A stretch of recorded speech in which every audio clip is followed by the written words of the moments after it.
let's go over the main point of James. So here's the main point of James. I'm going to write this out for you because it's going to be really important to understand the whole book. Because on the surface, when you read the book of James, it looks like it's a bunch of random things, right? If you guys ever read James, he's talking about your tongue all of a sudden. They talk about money here, talking about this. But there is a cohesive theme, and there's a theme. This is what James is doing. He introduces a theme, which is going to be one thread. And he introduces another theme, which is going to be another thread. And then he introduces another theme, which is another thread. And he intertwines these threads throughout. So he gets these themes and he just keeps intertwining throughout the book. Like he'll touch upon it, go to this other one, and he'll bring it up. And he's kind of weaving it all together to bring about this mosaic, so to speak, this beautiful picture of what he's trying to talk about. James chapter 1, verses 2 to 4, he introduces the first theme. And then the thesis for the whole book of James, the most important verse, is James chapter 1, verse 12. And we're going to see how this connects with this. And then he concludes the book repeating back to this original theme and the thesis with James chapter 5, verse 11. Okay, let's read James chapter 1, verses 2 to 4. Count it all, what word is there? Joy. That word is the word, literally, blessed. So keep that in mind. It's the word blessed, okay? Count it all joy, my brothers, when you meet, what's the next word? Trials of various kinds. For you know that the testing of your faith produces, the next key word, steadfastness. Do you guys know what steadfastness means? It means patience. It literally in the Greek is to stand up under a heavy weight. It's your capacity to suffer is what steadfast means. Macro suffering, in some ways, it could be translated. So another word for the same idea is macro suffering. So he introduces in this first opening section these three key words. Count it all joy or blessed, be blessed when you go through trials, because trials produce what? Steadfastness. Okay, now let's go to the thesis of this whole book, verse 12. What's the first word there? Read the first word of verse 12. Blessed. Same word as the word joy back in verse 2. Blessed is the man who remains what? Steadfast. Do you see repetition there? Under trial.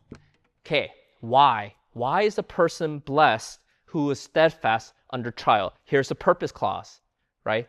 The so that. So what, James? Okay, we suffer, we go through trials, we're blessed if we remain patient and endure. Why, though? What's the whole point of it? For when he has stood the test, which is another word that he repeats back from up verses 2 to 4, right? Test. Test, he will receive the what? Crown of life, which God has promised to those who love him. Here's the thesis to this whole letter.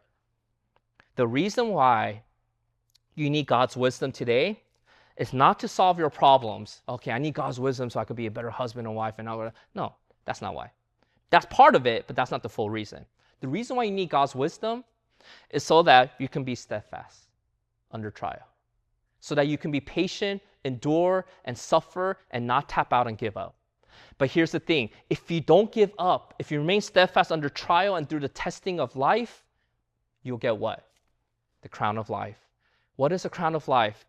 This term is also used by Paul in the 2 Corinthians, I believe, or 1 Corinthians. It's a picture of the Olympic Games, right? The Olympic Games were created in Greece and later was, seen in Rome. But let's just imagine like a sporting competition. Whenever someone was running in a race and they got the prize, the first prize wasn't a gold medal back then. It was a laurel crown, the crown of life, right? It's the idea of like, this is the prize for winning the race. Do you remember the analogy Paul uses? I have finished the what? The race. I have fought the good fight. I have kept the what? Kept the faith. Doesn't that sound familiar? You know what he says winning is? I didn't give up. I think a lot of times we think winning is, winning means like my career is soaring and my wife and my husband, we're awesome. We're Instagram models and my kids are going. That's not winning in life. You know what winning in life means? You didn't give up on Jesus. You're like, that's it? You'll live long enough and realize that's it. That's hard to not give up on Jesus. That's hard to not finish your race because at any point in the race, many will fall off and give up. Because there will come a cost to some people that they will consider too expensive to pay to follow Jesus at some point. I'll give you my Sundays. I'll give you a percentage of my income, but you cannot take any of my kids. You cannot take my career. You cannot take my health.